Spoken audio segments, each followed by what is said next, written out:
class. How you doing? Little Tommy. Homeschooling number 32, I think. Is that right? 32. Anyway, hope all is well out there. Just wanted to say thanks to the guy who sent this amazing, super comfy t-shirt. My second rodeo. I think he said it was his son's band. Very cool, very comfy. Thank you. And the verdict is still out on the light. So I've had like about half the people say they love it and half the people say they hated it. So I'll leave it on today. And if anybody has a real problem with it, I'm sure we can work something out. Okay. Still working on this borrowed Les Paul. Boy, this thing is something else. I mean, I took it to a session the other day, and one thing I noticed about it was that it was impossible to get a bad sound out of it. And that's a good thing when it comes to guitars, right? Anything I plugged it into, it just sounded amazing. I was thinking, boy, this is really something special. Maybe there's a reason why these are the most collectible guitars of all time.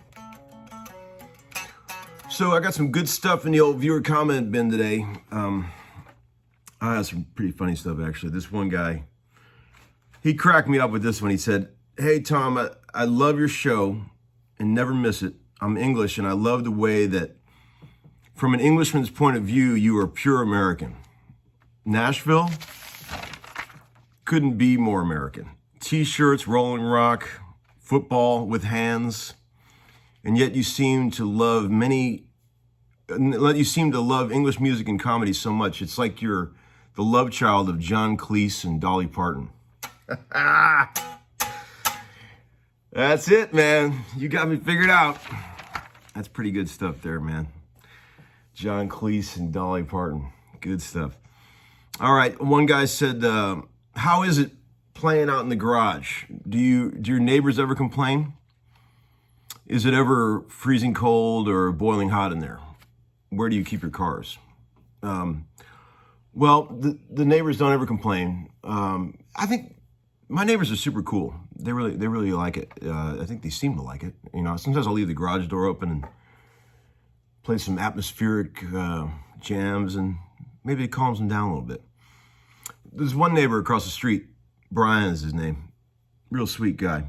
Not a musician at all. He's more like a computer guy. I think he does a lot of stuff like that. Real smart guy. But went out to the mailbox the other day, and I was getting the mail, and he was getting his mail. And I started walking back into the house, and he turns around and he goes, "Hey, Tom." I said, "Yeah, man." He said, "I really like your show." And I said, "What? You're watching that, Brian?" I couldn't believe it, because he's not even a musician, not a guitar player. He goes, "Yeah, it's really entertaining." I said, "Oh, thanks, man." Hey, Brian, I can't believe any non-musician would watch this crap. Anyway, but no, thanks for that, and thanks for watching, Brian. It's very cool, man. You're a cool neighbor. Our kids play together. Remember when I said there was like 5 kids outside the door? 3 of them were his. Okay, and then we got another guy said, "Hey, Tom, can you talk about picks, please?" I've had a lot of people ask me about picks. I just use the same shit I've always used, these Fender mediums. There's nothing special. Everyone thinks I'm doing some kind of weird hoodoo with these picks, but I'm not. It's just an old Fender medium, regular standard shape, right? Nothing special. Like I talked about in many episodes, if you've done your homework, I'm constantly moving between playing with the point and the shoulder of the pick, and also my fingers. So I could do it on the fly. Switch. And it's just a tone control. When you want a darker, fatter sound, you use that shoulder. We've covered this. Sorry to bore you guys who have been watching the whole way. Okay, so, every once in a great while, I'll use like a real thin pick for an acoustic part in the studio.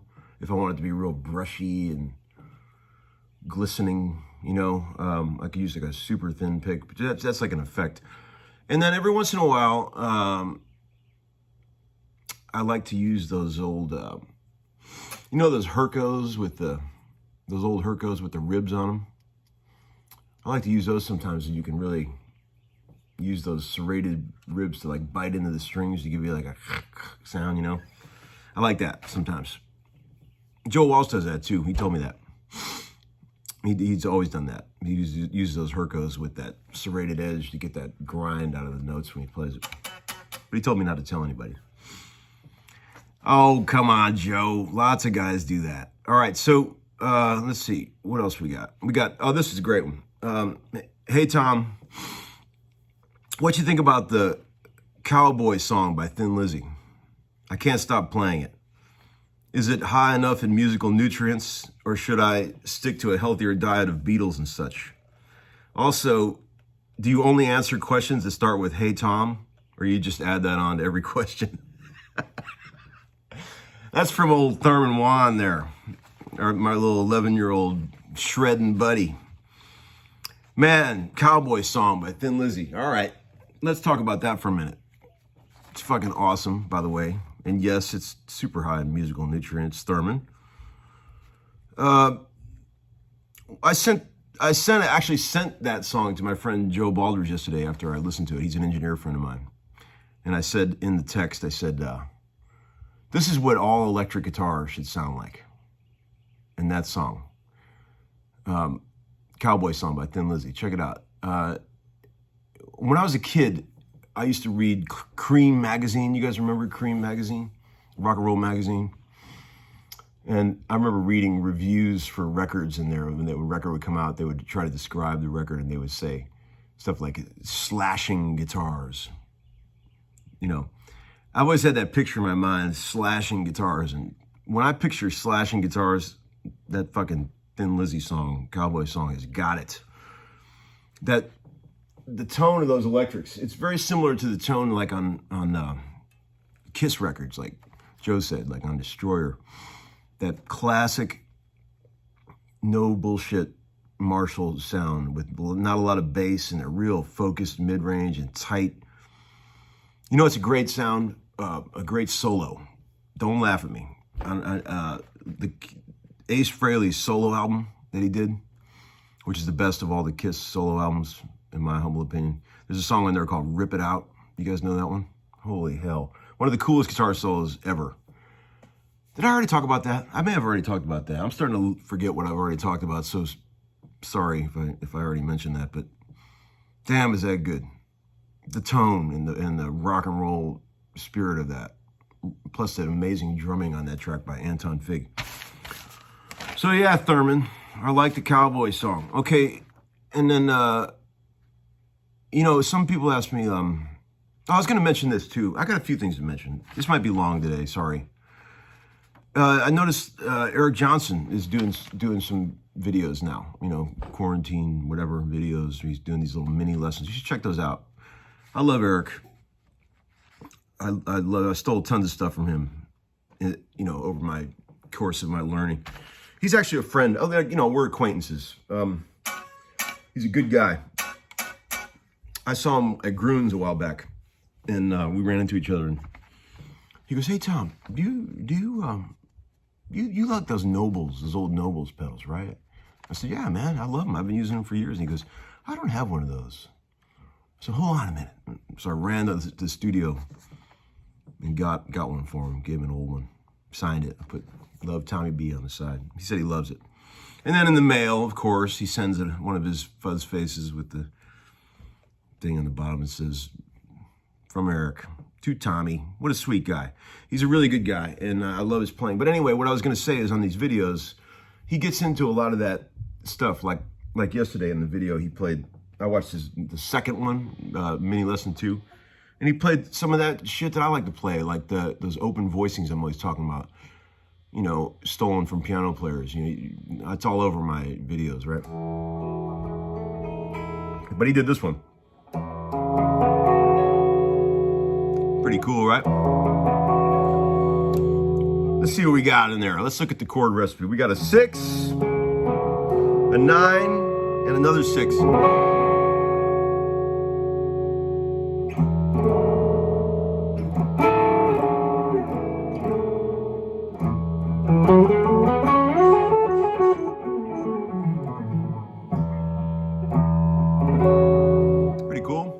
Johnson, man. He's badass. I love him. Man, when I saw him play at the City Winery a while back in Nashville, a year and a half ago, 2 years ago, whatever, the sound of his acoustic coming through the PA was the most awesome live acoustic sound I've ever heard in my entire life. I told him that too. He's playing one of those Maton guitars, or however you say it. Holy shit, did it sound good. I could not believe, because I've always struggled with the sound of a guitar plugged in, an acoustic. I've never thought that any of them sounded any good. I mean, but his sounded amazing. Well, it doesn't hurt that he's playing it either. Anyway, let's see. One guy was asking me about Pete Townsend. I love Pete. You know, I've mentioned Pete as like my second favorite guitar player, after Dave. And I won't go off on a huge Pete Townsend thing, but here's a song that everybody should, unknown Who song that everybody should check out, in my humble opinion. There's a song on 1970 Live at Leeds. I think it's only on the expanded editions. Maybe it wasn't on the original Live at Leeds, but it's called Tattoo. You guys know that song? Man, it's a great example of what a great live band they were and how clever they were in their songwriting and their singing. And Pete's guitar riff on that one, he plays this amazing riff. He goes like,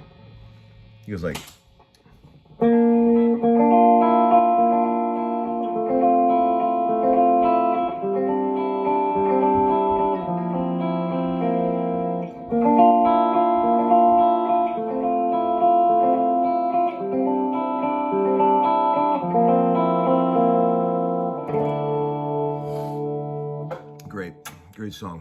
Check out Tattoo by The Who. Man, fucking great track.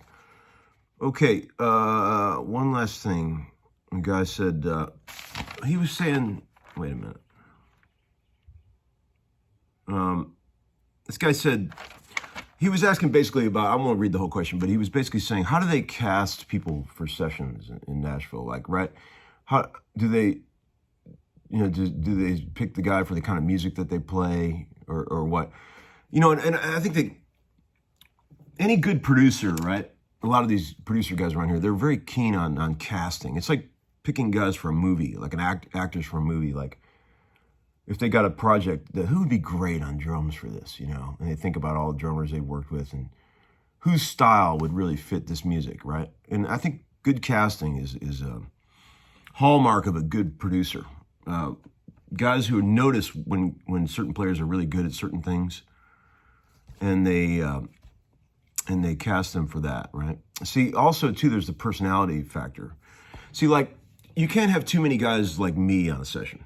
You got to be careful, because I'm like a super loud mouth. I'm a big personality, also very opinionated. And if you got too many guys like me on a session, it all goes to hell. There's got to be a couple guys who are kind of quiet and chill, and then like maybe one or two guys like me who are just total idiots, or else it's not going to work. Or also, if you have too many quiet guys, you can't do that either. You got to have a couple of personalities. So Tony Lucido, the bass player, a friend of mine, and I always talk about that. We always talk about, like, you know, you can't have, it's really, having me and Tony on the session is pretty much maxing out the personality thing. Because we're passionate and loudmouths, and we make a lot of suggestions, and we're very brutally honest, and we also, we drink a lot on sessions too, a lot of alcohol. But that's cool. Livens things up a little bit. So this loop thing that I was playing a minute ago, God, this is getting long, 17 minutes. Sorry, guys. Real quickly, I'll get this over with. This is like my personal favorite loop of all these silly loops that I've started. Actually, when I got done making this yesterday, I went up and got Sarah. She was at her computer, and I said, come and listen to this. It's pretty soothing. She was like, oh, that's very good. I never do that. I never go and get her to listen, but check it out. It's pretty sweet.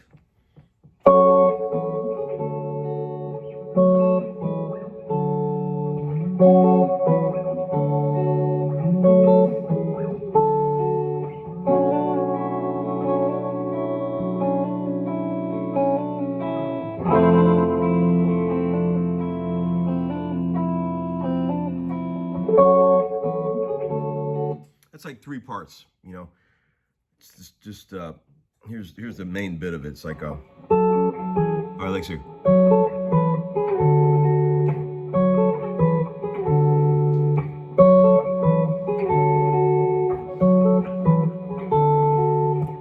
B minor, F major 7,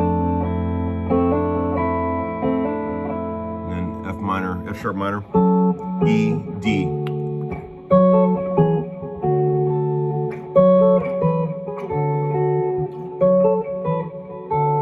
B minor.